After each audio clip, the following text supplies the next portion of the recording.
Yuxumda seni gördüm ey yar. Geceler sessiz fısıldadım.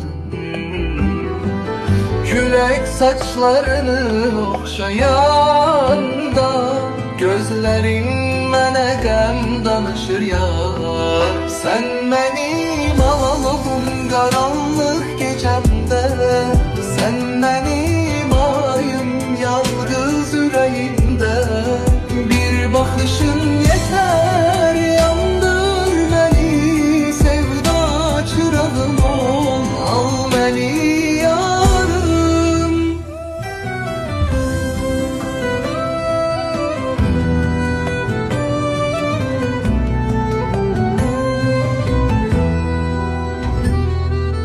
Sevgim seni çağırar min yollarla, qayıt mənə bahar tek gül açar.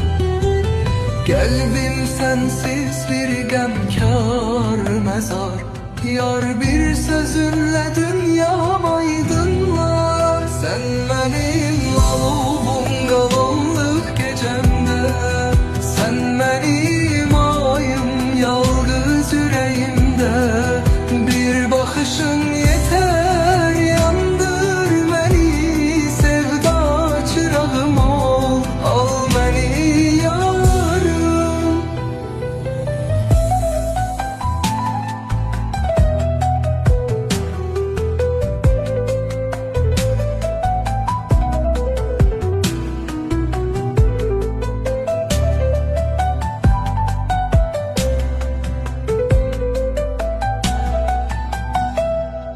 Sen benim olurum karanlık gecemde, sen benim ayım yalnız yüreğimde.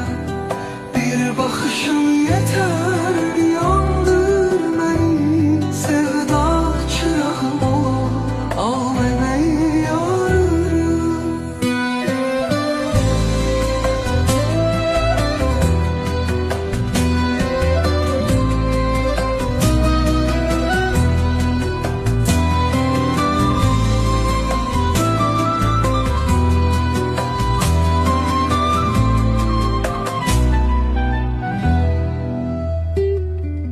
Yuxumda seni gördüm ey yar. Geceler sessiz fısıldadım.